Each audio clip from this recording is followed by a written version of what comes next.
screen. Okay, before you do that, I'm gonna just welcome this fantastic team with, Ansuya, Mohammed Dukule, David Azang, and Yasmina. Now, I've known these guys for a long time, except for Ansuya, who I've known recently, and I can see how, enthusiastic she is in terms of, asset-based community development. And again, Yasmina, David, and Mohammed Dukule, they are just fantastic. And it starts, with which they are associated with is one organization, I think, which has trained its, staff on ABCD principles and practices. And as a community worker, we can see the difference of how they work with communities versus other organizations. So their approach is about, they're not community workers, they're sort of community facilitators, they just facilitate things happen within communities. So they really practice that within communities. So we are so privileged to have you guys in this team and, present your sharing. So over to you. Thank you. I'm sorry, Ansuya, before you share, maybe I'll just say people might not know what STARTS is. Yeah, I think that's a good idea. So STARTS is our name is Service for the Treatment and Rehabilitation of Torture and Trauma Survivors.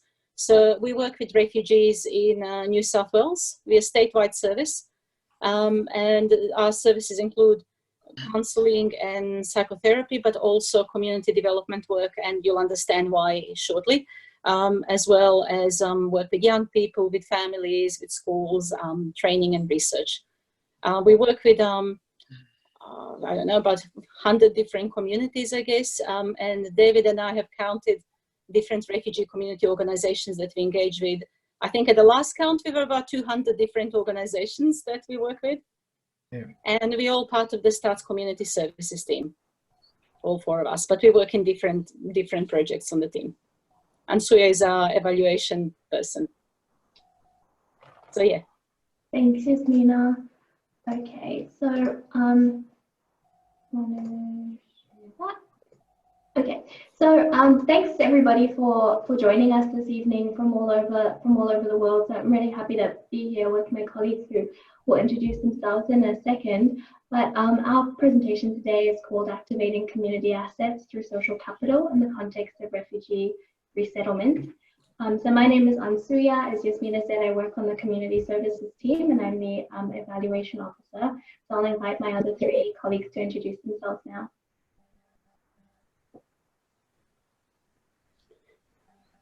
Okay, so I'll go then. Yasmina, I'm the community services coordinator and I have been at STARTS since 1994. So a very long time. I worked as a counsellor first and then moved on to community development. I came to Australia as a refugee from Bosnia. Over to David. Yeah, my name is David Ajagajang. I'm also in Yasmina team, and my job here is communities in cultural transition. I support community leaders and community groups. I came to Australia in the year 2000 from South Sudan.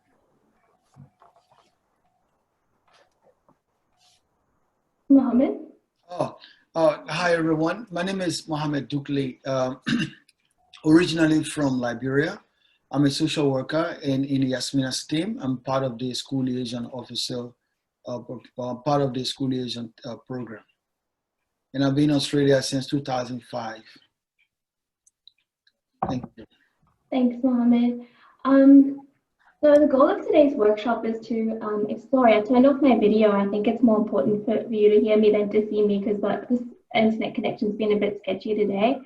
But the goal of the workshop is to explore the interaction between social capital and existing community assets in refugee resettlement. And so I'll be talking you through what social capital is, some definitions, particularly within the settlement context. And then Mohammed will be talking you through the impact of trauma and the refugee experience on social capital. Yasmina will be talking you through the relationship between social capital and community assets. And then David will be taking us through the participatory aspect of this workshop, which is to work on some case studies that we've prepared. So before I get into the presentation, I'd just like to introduce you to our social capital evaluation tool. I'm introducing it now because a lot of the concepts that we'll be talking about today were come from the research that was done to inform this, this tool. And we've called it the glue that binds. And this evaluation tool frames most of the community development evaluation that we do. And as I present on social capital, it will become clearer to you why that is.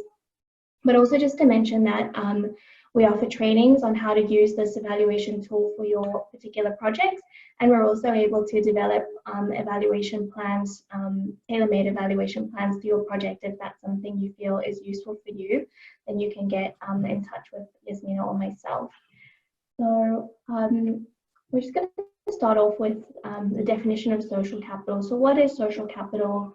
What is it composed of, and how do we build or strengthen it? So I'm going to try and keep an eye on the chat while I present, but if there's something that is urgent, please just interrupt me if I've missed it in the chat. So like I mentioned earlier, so there was a lot of research that was done into social capital in the refugee context and the development of the tool, which I presented earlier. And this was developed in partnership between University of New South Wales and STARTS, in consultation with over 100 people from refugee background. And in that research, this definition of social capital that I'm about to present to you was seen as it's a working definition, because our definition is always working, because our context is always changing. But in the context of refugee resettlement, this is the definition of social capital that the researchers came up with. So social capital is supporting individuals and communities to strengthen positive social relationships, connections, and networks, which increase their capacity to address problems in common and enhance well-being through increased access to social resources.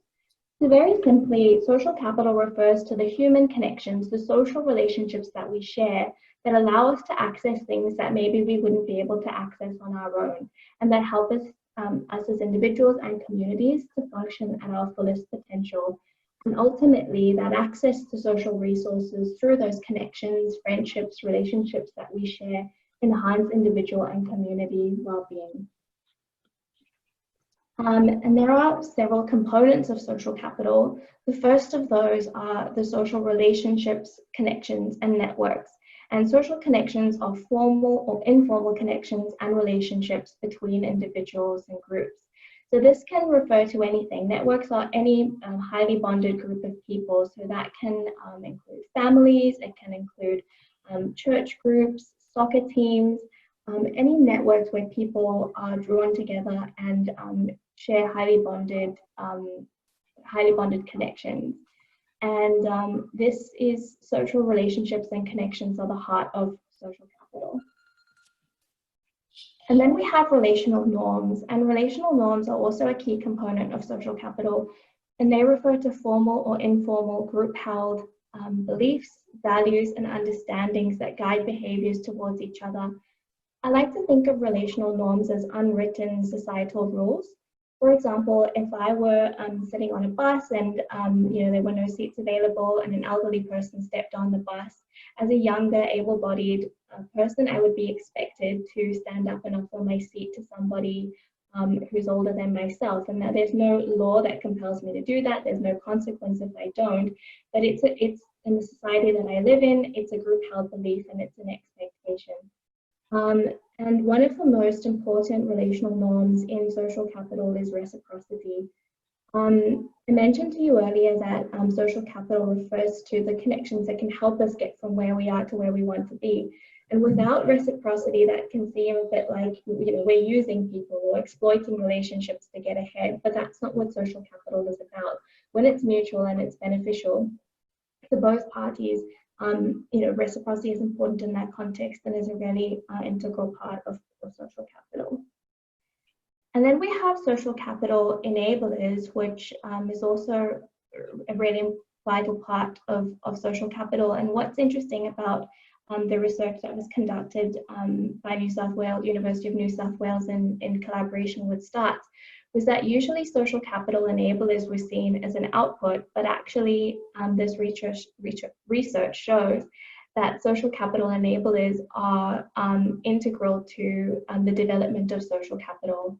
And social capital enablers are factors that enable refugee individuals and communities to access, utilize, and strengthen social capital. They also enable them to extend their social connections and networks and build new skills, new links in resettlement, excuse me.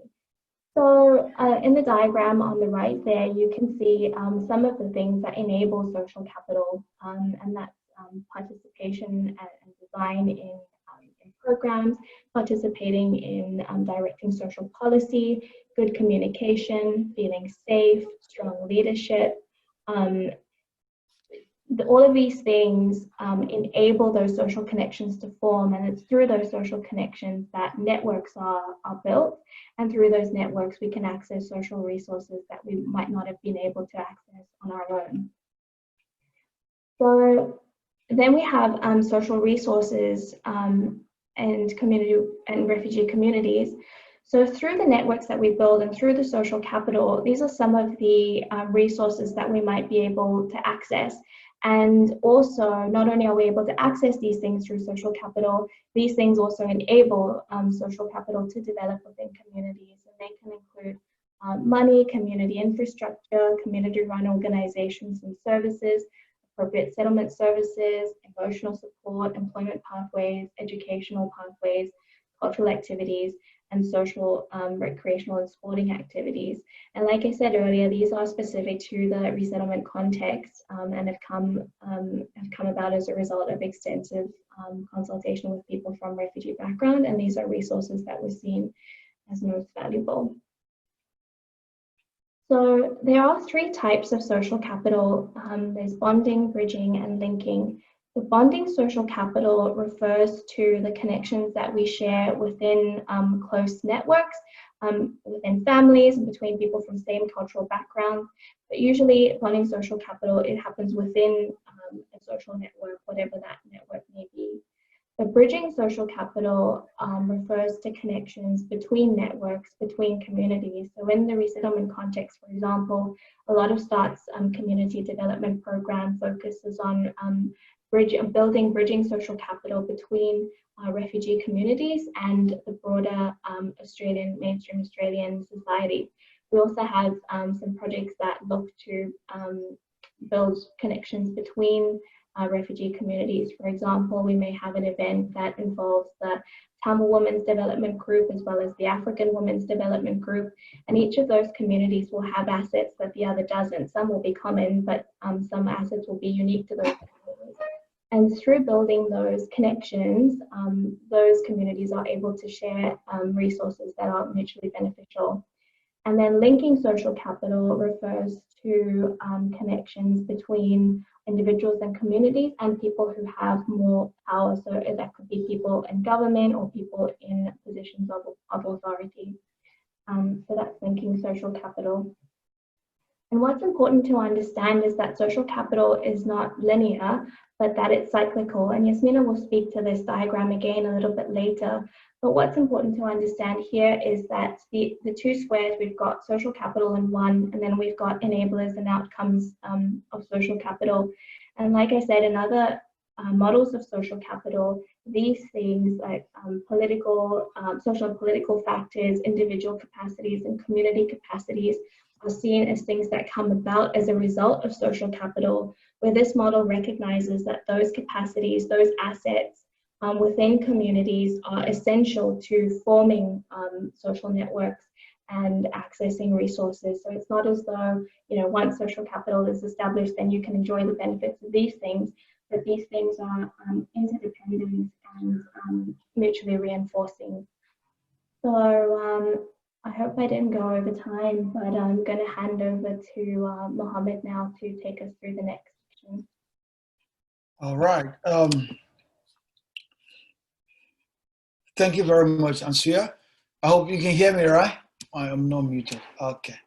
After going through the definition of social capital, the next thing we're going to do is what is the impact of the refugee experience on the social capital of a refugee community? Go to the next slide, please. I can't control it here. Go to the one before this, go to the one after, and we'll come back to this. Go to the next one. Okay, very good. Now, what you see here, I was one of those who took part in the research that happened, and what came out was that the refugee experience we went through, these were the things that were broken by the refugee experience, either through their home country when things got destabilized, or the first country of migration or resettlement. Those things that used to hold us together were completely shattered. And they are as follow: broken social network and fragmented families. There's no need to explain that. You know what happened. There's every one of you who work in the refugee sector, you know one or two families who they will tell you some of their family members here, others are there, and nobody, not many people came together as one family. Even you were together as family, the ties that kept the family together was broken because of the traumatic experience people went through. Now, when the research was being conducted, when this idea came up that the bonds were destroyed, dissolution of social bonds due to persecution and trauma, this was a very important thing that the participants emphasized. Like some of the societies people came from, there were neighbors, good connections among them before. When the war came, neighbors jumped on neighbors. Family members who were for or against a government, people all over the place. So the real bonds between people became completely cut off, and etc., etc. Now you will see later, if you were living together in Sri Lanka and this thing happened to you in a village where you suspected of supporting the Tamil Tigers, or you supporting the other side, and you're all here as a Tamil community or as a Sri Lankan community, you can see how the bonds will be breaking up because of what happened in the country you came from before here. The next thing was the deliberate destruction of communities and trust by regimes. In many of the refugee communities, what participants were saying is that some of the regimes deliberately went into community, divided people to do divide and rule and conquer. They set one tribe against the other tribe. They supported one against the other ones. So all these experiences and ideas, when they came to Australia here, you could see that nothing they had in common that can bond people together. So even though you and next person from tribe A together, you still not trust that person because of the experience you're going through. The person, you may assume the person is an informant, or the person was suspiciously supporting whatever happened to you people there. There are other key factors that they thought is very important for the social capital. That was the loss of social structures. In some of the societies or refugees were living in, they had social structures where they had elders. They had people who they respected as priests. When the war came, everything got destroyed. They didn't move to Australia here with all of those structures together. Some people who were priests there, they did not come. Some people who were not priests, they came, and the community to put those structures were useful there. Community needed to put those structures together here. In the absence of that, these were some of the impact of the social capital destruction on the experience of refugee communities. Mistrust and suspicions. In all the points up here, mistrust and suspicions were heavily involved in that. I'll jump to the final one, which is the individual and community resilience in the face of adversity. Now, this was some of the positive thing was shown in there. Despite all of that, some people still have that feeling and strength to say, you know what, we can go and start building our community by start developing the social bond between us. But in short, from here down, is what that came up in the research as the most serious impact of the breakdown of social capital on refugee communities. Now, can you go back to the slide before this, please? Asuya, go back one. This last Sorry, I'm trying to, but it's not letting me change. Okay. Stop sharing. So, Sorry. oh, sorry about that. Now we'll keep talking. And then when we discuss all of this in a research, and one of the participants decided to put it in at a very nicely. He said, before we arrive, we have other issues: history, political differences, and fragmentation. The impact of those experiences before we come here can have great influence. When people come here due to what we went through, people don't trust each other. You don't feel like you want to connect because of bad past experience, fear, maybe perhaps the people you live with betray you or something. So this summarizes the impact of the refugee experience on the social capital. By that we mean this was the impact on what bounded the people together. Thank you. You go forward, please. Yeah, next one. And I pass to Yasmina. Thank you, Mohammed. So this bit is about, because this is about community asset-based community development. And how does social capital connect with assets? What is the interaction of social capital and assets? I'll just give you a little bit of a presentation. Then you guys can all ask questions, make comments, have a conversation. And then we'll split you up in small groups, as we talked about before, and share some case studies from our work, where you can explore this relationship in more details. So, oh, Ansuya, back. Thank you. Next slide. So I guess the dominant story of a refugee community is the one of a broken community, of a community that comes without anything, of a community that brings nothing with them. And before we start talking about connection between assets and social capital, it's important to look at the fact that refugee communities have assets, and those assets are significant. And again, when you look at the case studies, we'll see those assets clearly demonstrated. The first set of assets has got to do with knowledge and skills that people bring with them. And those could be knowledge and skills in terms of previous trade, training and education. They could also be from skills that have to do with being able to survive. So the survival skills, because people have gone through some very difficult circumstances.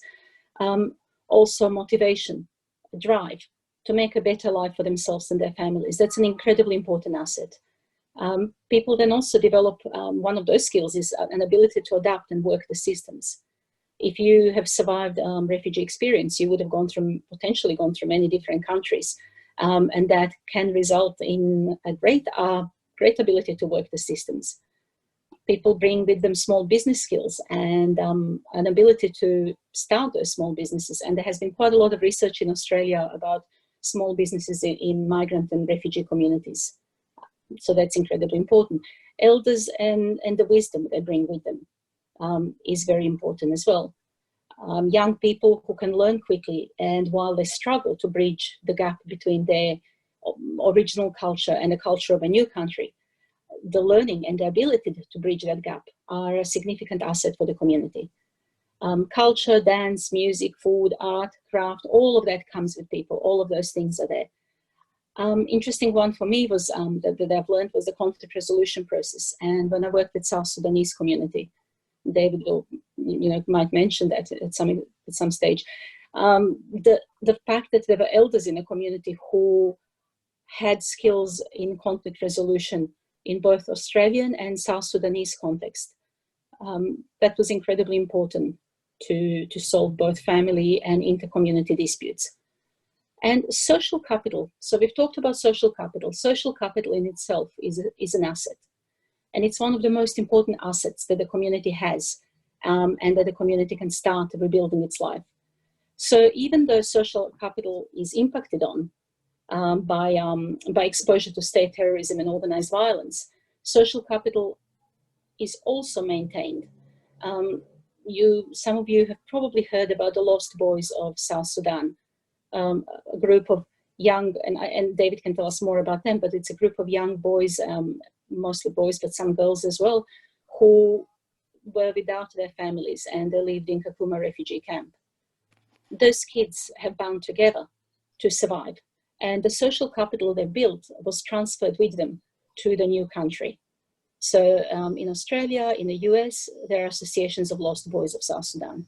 And that social capital was essential to their beginning of their new life. Okay, next one. Next slide. Yeah, great. So as I said, social capital is an essential asset. And also, when assets are isolated, they cannot create change. I had a group in which I was running an exercise to do with asset-based community development. And we talked about gifts of heart and hand and head. And one person talked about their ability to make craft beer. Another person in a group said, oh, I'm really, really good at marketing. The person who made craft beer was not particularly good at marketing, but they were very good at making beer. So those two people were assets. If those assets are isolated, if they're not connected, then they cannot be activated. Things might not be able to happen, which is why social capital is at the same time an asset, but it also connects assets and then activates them. And those norms and qualities of relationships that people bring with them, the trust and reciprocity, make it possible to activate the assets. If people trust each other, they are going to put their assets together to create a change for the good of the whole community. When people feel safe, they become more willing to contribute their assets and to share. So as you develop social capital, you also develop an ability to identify and engage the assets. Next one.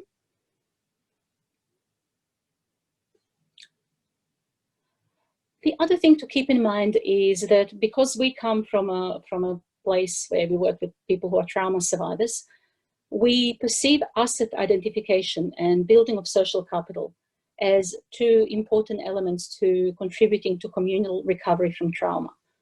So as you go through the process of identifying assets with the community, you help the community construct a different story about itself. And that goes back to our connection with narrative therapeutic practice. When again, the mainstream story, the dominant story of refugee communities is a story of disempowerment. When people sit together and look at all the assets and the achievements that their community has, the story changes. People start to see themselves in a different way. Social capital building, on the other hand, doing things that, you might have seen Terry has mentioned in the chat, getting a group of artists, refugee artists, working together. So that was a social capital building exercise that brought people with assets and helped them just start to trust other human beings for the first time. So the first trusting relationships. So both working with assets, identifying those assets, building social capital have healing elements. They also, again, like I said, work together to create change. Community asset mapping process can build a social capital as people exchange the stories of what their community has and the skills and assets they have. They start to trust each other and work with each other. Activities focused on building social capital can help us identify and create further assets, because each network in itself that we create is an asset. So in our work, we must be conscious of both, and we are conscious of both and are connected with both. The assets and the social capital. And there is a cyclical relationship. So we'll get back to that slide that Ansuya talked about. So the more we build social capital, go back, not yet. Yeah, that's it, the last point. The more we build social capital, the more assets we create. And the more we mobilize the assets and let people experience this joy of shared process of working together, the more social capital we build. So now we can get onto the lovely cyclical So if you look at the social capital model again as a cycle, where assets fit is at the bottom box. Yep, there you go. Assets are actually those community capacities, the individual capacities.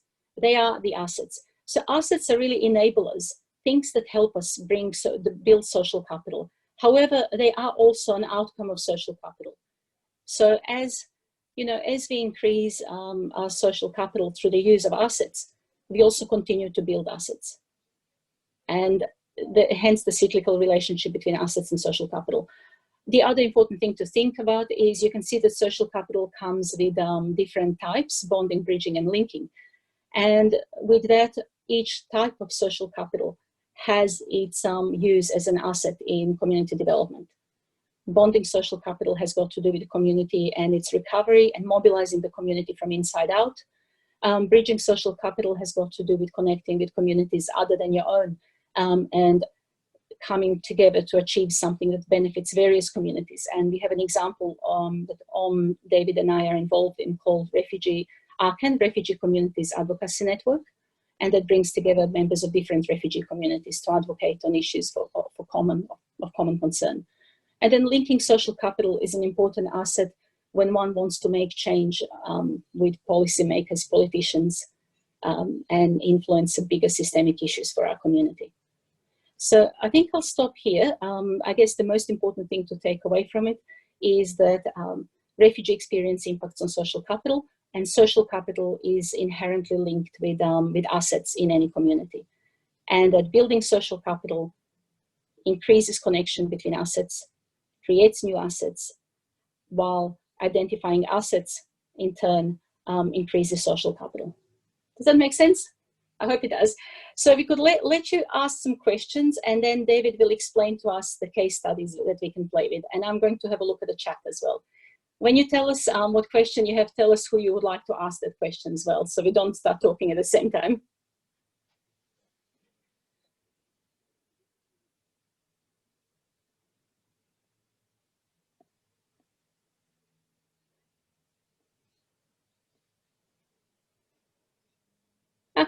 I'm just checking it. In Wellington, there's an annual Culture Kicks football tournament, which has moved from bonding to bridging. Exactly.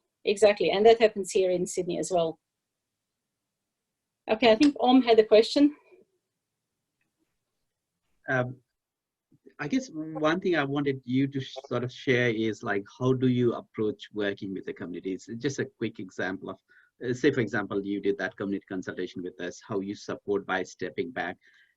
Could you sort of share that with other communities rather than me telling you? Perhaps you could summarize that really well. Okay, well, case studies will give us some indication of that. Okay. That's how we designed it, because each one is an example of the actual work that we have done. Okay, so yeah. Yeah. So you will see that in there, and then at the end we can, if you still have questions, we can answer some more.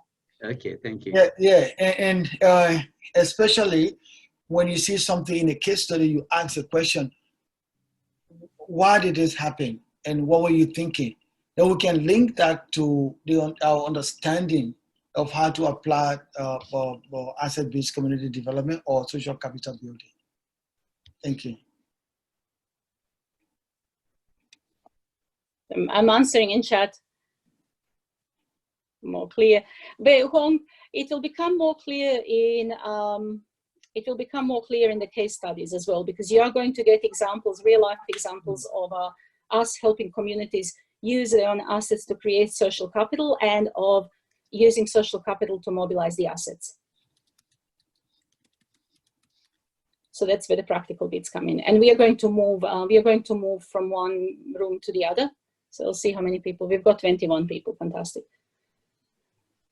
David, did you want to introduce? Are there any other comments, more general comments, or shall I let David take over and talk us through the case studies and how we work through them? I think that would be better. Okay. Because everything centers on the case study. Yeah. David, do you want to go? Thank you, Yasmina. Look, my name is David, for the benefit of people who join us a bit later.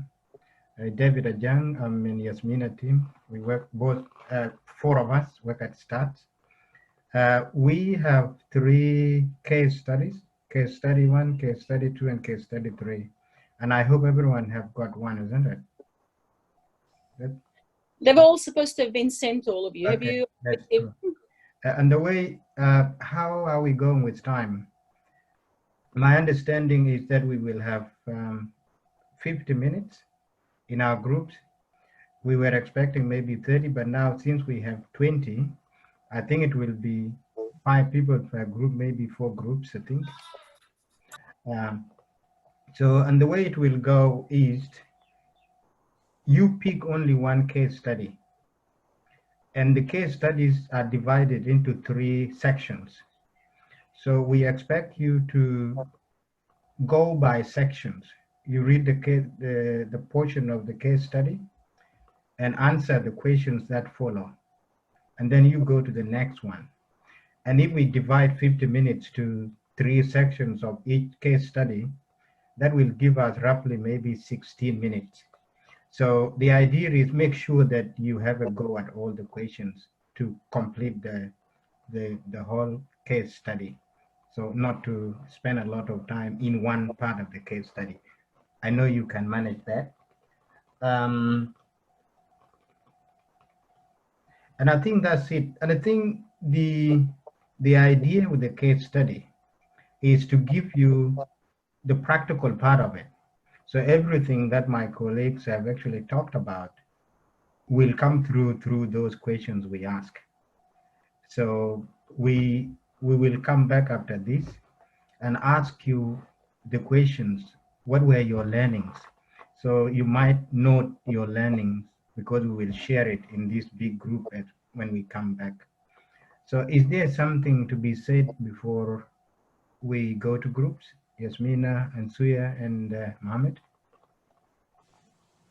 Just one thing, Huang has asked about the gender-based violence.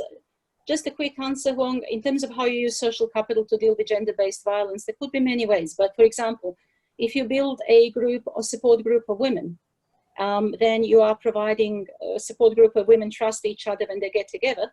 You are providing a support system for potential survivor of gender-based violence. If you develop relationships with community leaders and elders, you can identify people who might be ambassadors who would speak to their community against the gender-based violence. So there's many ways. Again, social capital has got to do with relationships, with quantity and quality of the relationships in the community. And there's many ways to use those to create change. Yeah, that was answer to Huang. And yeah, I just want to add as well. For whatever reason, if you finish it in 10 minutes or 20 minutes, then you can also have a go at the second case study. So it's up to you to manage. And I wanted just to say that as you read through the case study and answer the questions, keep thinking about the interaction between social capital and assets, because that's what all this is about. So thank you. So I think Nathan is going to send us all into groups, and we are going to end up with some of you. Are you wanting 3 rooms or more? Well, how many? We are 21, and if we put 3 rooms with 5 and 1 room with 6, maybe. Yeah. So 4 rooms. 4 rooms. Yeah. Boom. Okay. Sounds See good. you all in the rooms.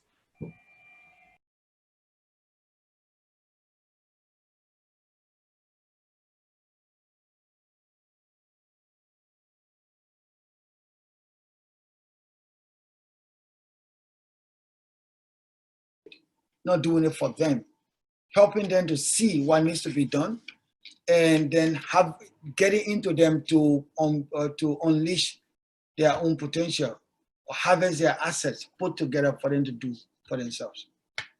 Thank you. Yep, I take your point home. You can frame it in the context, a takeaway. What is the one thing that you are taking away from these sessions? Is about believing that everyone has got asset. If you don't seen it yet, then you've not seen it. But everyone got assets, somewhere to start from.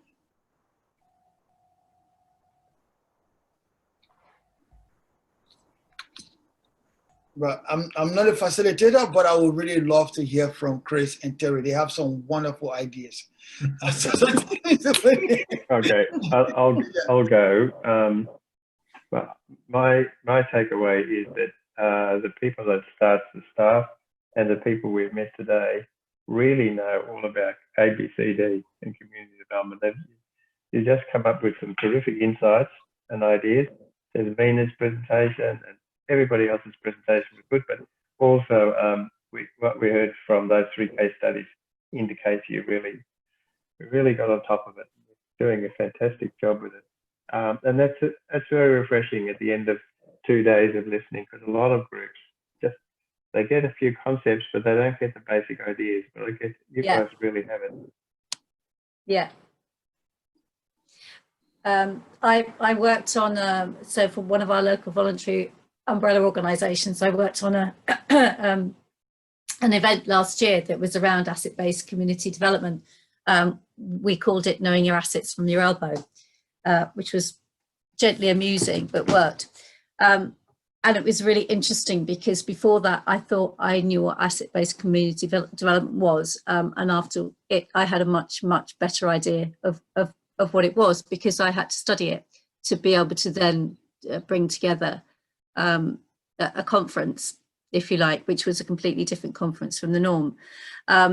So I think Chris is absolutely right. People think that they understand what it is. And the reality is that people, they think that they're doing it, and actually they're not doing it, because it is that whole thing of working with a community and not for a community, and it's about facilitating, it's not about doing to, and that's hugely important. The other thing for me that was important is the fact that we were talking about the gatekeepers to the gatekeepers to the gatekeepers, and how difficult it can actually get to be to get to the communities that you really want to work with and use your expertise with. And Mohammed came up with some absolutely brilliant ideas for me to be able to work in my local community as well. That's it. Thank you very much. I'm sorry to just interrupt there. Chris said something. Both of them. If you don't mind, I don't want us to just jump over it. He said people understand the concepts, but they don't understand the basic ideas. And now that is very important to us as people working in START. I will actually go straight ahead without waiting for that time to just go ahead to say what I want to say now. That case study number 2 was something I was involved in. And that idea about discussing the actual idea, the practicality from the concept, is what we apply. We had a discussion with Jaspina when the community appointed. I was the one the community appointed then. We had a discussion with Jaspina. Jaspina here, how do we go about this? All the things we've been hearing about asset-based community development, this, that. What are the practical key points that we can state that are going to be key ingredient when we apply 1, 2, 3, you're going to do this together? So through the discussion, we arrive at four items that we did to solve that problem. The first one was to stop everything. First of all, go around, help everybody to feel belong to the community. Make everyone to feel belong. However way we did that, we have steps developed how to do that. I will leave it like that unless people ask questions. First step was to make people feel belong to the community. The second step was to have meaningful relationship, to start building meaningful relationship. We can all belong here, but we may not have meaningful relationship. It's just because we're all just here. But we thought without meaningful relationship, people will not be connected together. Now, the next step we worked on was we then helped through that meaningful relationship for meaningful conversation to start taking place. It was out of the conversation we all identify the shared goal for having the National Independence Day, how it's important to us and why we all need to do it, and what all we require to do. And when we all identify what we require to do, it was very easy to raise money within the community themselves to do what we wanted to do. Thank you. Yeah, just to support Chris' point. Thank you. So with that as the background, you can comment on that or share some other thing from other case studies as well. But you sum it up beautifully, Mohammed. Thank you.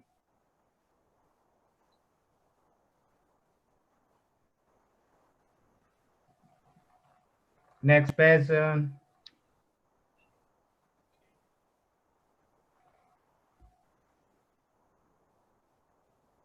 Am I missing someone? Or people are muted, please unmute yourself.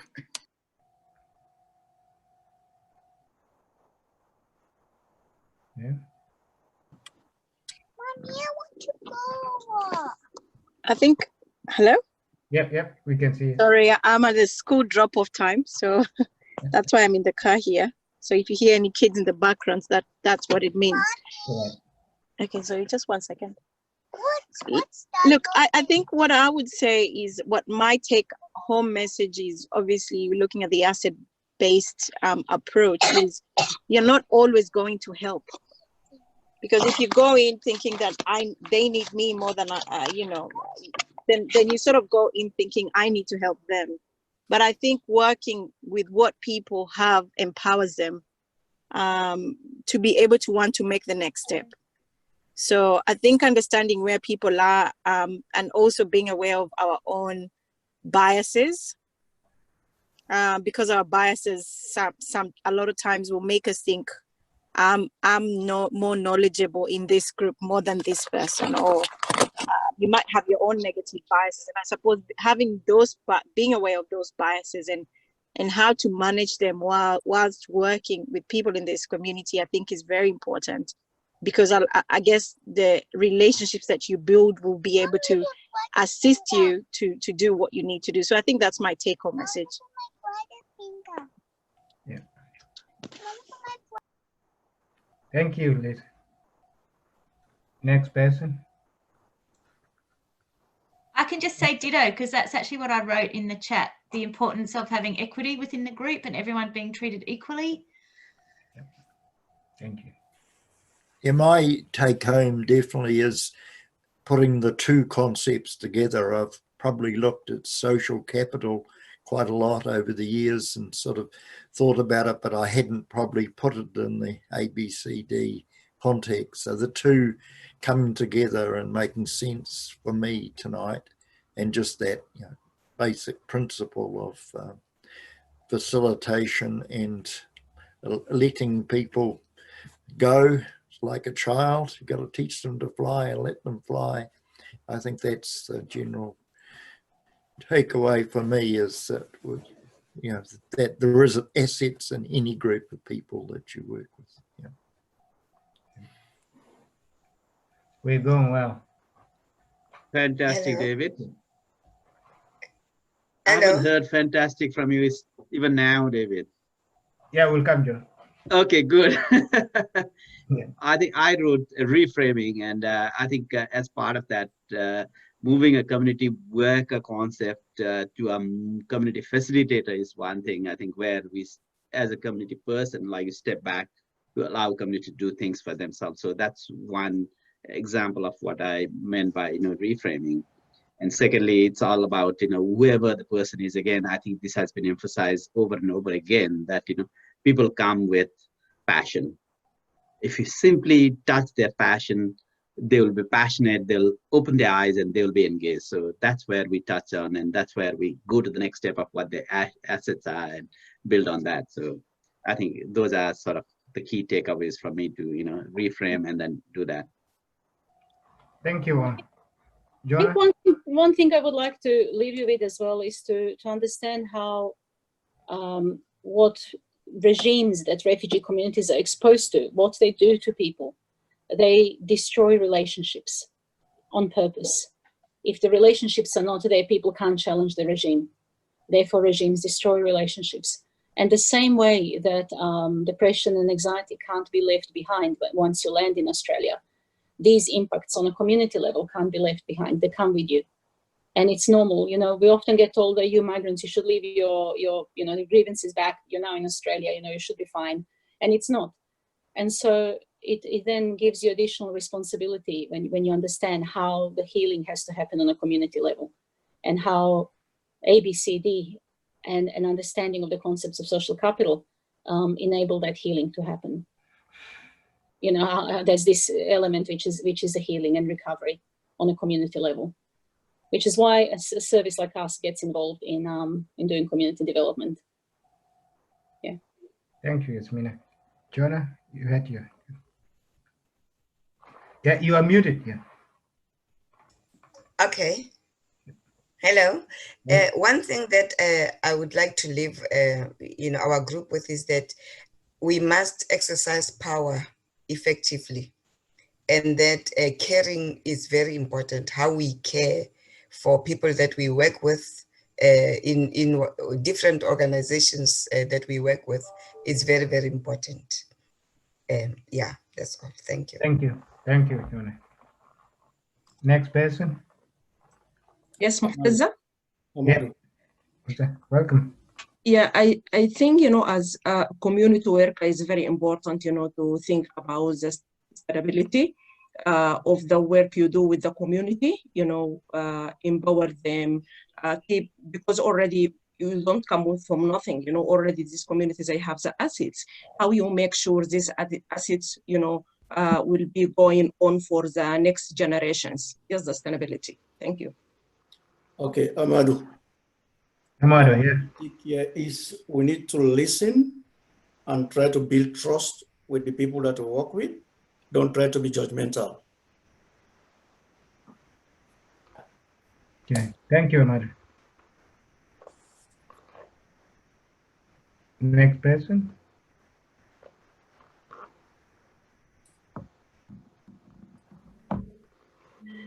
Okay. Yeah, Yasmina.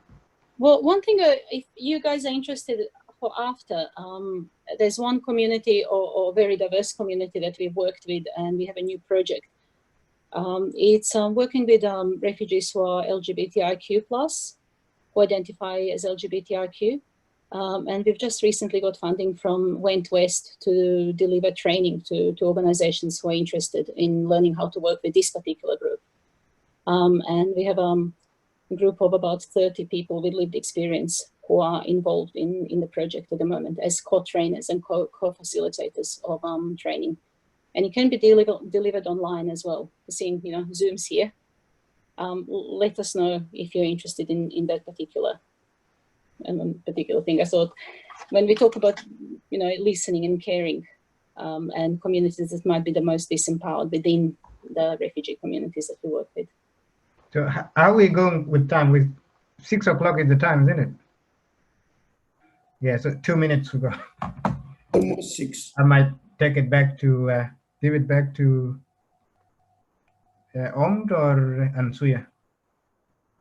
Ansuya, you may want to sort of close up. Thank you, everyone. So thank you. Thanks, everybody. Yeah, I just really want to say thank you for coming tonight or today, wherever you are in the world, and spending these hours with us and exploring this relationship with us between social capital and assets. And pleasure to meet all of you. And please reach out to any one of us if you have any questions or if you'd like to discuss anything further. I hope you have our contact details. Do you? Is that shared somewhere? No, we don't have your contact details. I'll put our contact details in the chat if you like. I'll type them all up. And Dee, did you want to add anything, because you missed I was able to add that pleasure of welcoming everyone. Did you want to say anything before everyone leaves, Dee? No, I'm All good? good. Yeah, I'm Fantastic. glad I was able to be here and catch the bit that I did. Thank you. And I just want to say this closing remark, because I have worked with STARTS a long time, and it was an absolute pleasure to be part of this, because they actually practice, you know, asset-based community development with working with communities. And that's how I've sort of always said that, you know, the difference, you know, working with STARTS and other organizations, because they've trained their staff in asset-based principles, and everybody gets it from top, you know, senior management to every staff. Most of the staff, I think they all go through this. So this is fantastic, and I think there's a lot to learn from STARTS. And Nathan, I don't know if you are there, like, again, getting government involved. Those are very important elements that we are putting together. So that's fantastic. Thank you all. Okay, I left in emails in the chat. Okay, thank you. All of them are there. Thank you. Right. Thank you. Thank you, guys. Emails there. Thank you, everyone. All right. Have a lovely evening. You too. Hey, I can see that, Jaji. I'm going to Northern Ireland in a couple of hours. Yeah, me too. I know. Cool. See you there. He flies all over the place. So That's the one at whether 9 in the p.m.? Zoom room or really. Is that the one at 9 p.m.? Oh, they're gone. Okay. See you, everyone. Bye. See you, Joe. See you guys. Love to see you. Hello, hello. Thank I can see you. the baby there. Hello. Bye-bye. You are a princess there. See you, darling. Bye-bye. Please send through the contact details and maybe via email because I can't see them on the chat. Okay, I think they will be sent once you agree to share your emails. It will be sent by the organizers. Thanks, Liz.